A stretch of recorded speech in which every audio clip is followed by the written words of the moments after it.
Back to news. శ్రీవారి లడ్డూ పెను సంచలనమైన నేపథ్యంలో టీటీడీ సంప్రోక్షణ మొదలుపెట్టింది. తిరుమల ఆలయంలో మహాశాంతి యాగం ప్రారంభించింది. అర్చకులు సంప్రోక్షణ కార్యక్రమం నిర్వహిస్తున్నారు. ఇవాళ రోహిణి నక్షత్రం శ్రీవారికి ముహూర్త బలం కావడంతో ఈ రోజు తెల్లవారుజామున 6 గంటలకు మొదలైన హోమం 10 గంటల వరకు కొనసాగింది. లడ్డూ పవిత్రత దోష పరిహారం కోసమే యాగ నిర్వహణ నిర్వహించారు. విమాన ప్రాకారం దగ్గర 3 హోమగుండాలతో మహాక్రతువు నిర్వహించారు.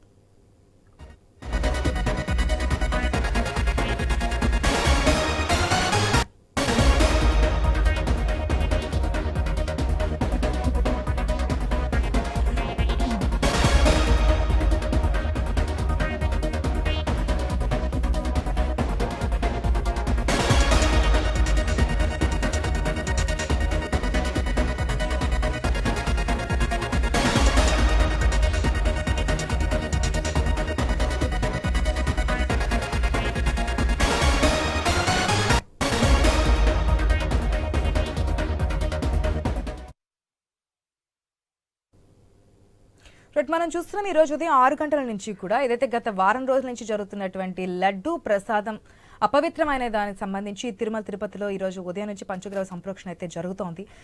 ప్రజెంట్ ఆ క్రతువు అయితే పూర్తయింది. నెక్స్ట్ ఏ విధమైన క్రతువు చేయబోతున్నారు, తదుపరి క్రతువు అని తెలియజేయడానికి మా ప్రతినిధి కిరణ్ సిద్ధంగా ఉన్నారు. రెడ్ కిరణ్, ఈ రోజు పూర్తి స్థాయిలో సంప్రోక్షణ చేయడానికి సిద్ధపడ్డారు తిరుమల తిరుపతి దేవస్థానంలో. సో తదుపరి క్రతువు గురించి సంబంధించిన సమాచారం ఏ విధంగా ఉంది?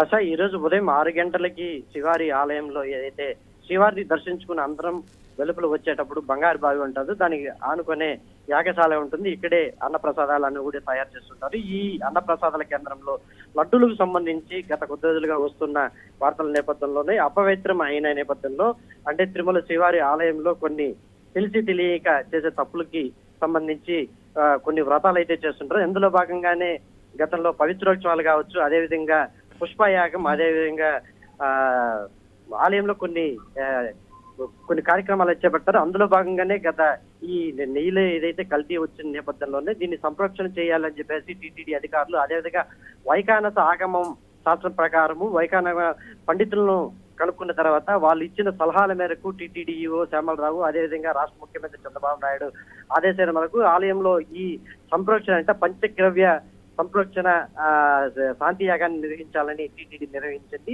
ఈ నేపథ్యంలోనే ఈ రోజు 6 గంటల నుంచి 11 గంటల వరకు సాగిన ఈ యాగంలో పూర్తిస్థాయిలో కొద్దిసేపటి క్రితమే ముగిసిందని చెప్పుకోవచ్చు. అయితే ముగిసిన అనంతరం ప్రధాన అర్చకులు కావచ్చు, అదేవిధంగా ఈఓ శ్యామలరావు, మరోపక్క ఆగమ పండితులందరూ కూడా మీడియాతో మాట్లాడుతూ ఇంక మీట ఎటువంటి అంటే హిందువుల యొక్క మనోభావాలతో దెబ్బతో తీసుకున్న దానివల్ల ఈ రోజు నుంచి భక్తులందరూ కూడా ఎవరు ఎటువంటి అపోహలు లేకుండా శ్రీవారి లడ్డు ప్రసాదాలని సేవించవచ్చు అని చెప్పేసి కూడా ప్రధాన అర్చకులు కావచ్చు, ఆగమంలో ఉన్న పండితులు కావచ్చు వాళ్ళు చెప్పడం జరిగింది. అయితే ఈ రోజు నుంచి ఎటువంటి అపోహలు లేకుండా, దీనిపైన ఎటువంటి వివాదం లేకుండా భక్తులందరూ కూడా యథావిధిగా గతంలో ఏ విధంగా అయితే లడ్డూలు ప్రసాదాలు ఉన్నాయో అదే విధంగా ఇంక మీట లడ్డూలు ఉంటాయని చెప్పేసి కూడా టీటీడీ ఈఓ శ్యామలరావు తెలపడింది. మరోపక్క భక్తులను మాట్లాడితే ప్రయత్నం చేస్తే భక్తులందరూ కూడా అంటే గతంలో కంటే ఇప్పుడు లడ్డూలు చూడడానికి కావచ్చు, అదేవిధంగా వాసన గుమగుమలాడుతూ నేను చెప్పేసి కూడా భక్తులు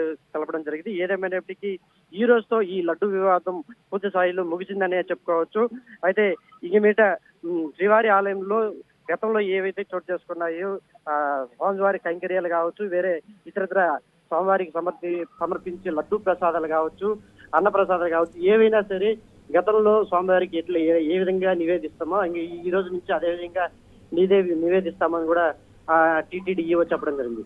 అయితే ఈ రోజు ఉదయం 6 గంటల నుంచి 10 గంటల వరకు ఈ శాంతి యాగాన్ని నిర్వహించడానికి కారణం కూడా ఇటు వివరించారు. ఎందుకంటే వచ్చే అక్టోబర్ 4 నుంచి 12వ తేదీ వరకు శ్రీవారి బ్రహ్మోత్సవాలు ఉన్న నేపథ్యంలోనే మరి భక్తులు మనోభావాలు దెబ్బతినే విధంగా గతంలో జరిగిన ఈ కొన్ని వార్తల నేపథ్యంలోనే ఈ శాంతి యాగాన్ని ఈ రోజు నిర్వహించాల్సి వచ్చిందని చెప్పేసి అంటే అత్యంత త్వరగా నిర్వహిస్తే మళ్ళీ భక్తులకి ఎటువంటి ఇబ్బంది కలగకుండా, మరోపక్క భక్తుల మనోభావాలు దెబ్బతినకుండా ఉండేదానికి ఇంత తొందరగా పెట్టుకోవాల్సి వచ్చిందని చెప్పేసి కూడా టీటీడీ ఈఓ శ్యామలరావు మాట్లాడుతూ చెప్పడం జరిగింది. అయితే ఈ రోజు నుంచి భక్తులందరూ కూడా ఎటువంటి అపోహలు లేకుండా ఈ శ్రీవారి లడ్డు ప్రసాదాన్ని స్వీకరించవచ్చు అని చెప్పేసి మాత్రం పక్కగా చెప్పుకోవచ్చు. ఆశ. Right Kiran, thanks for the update.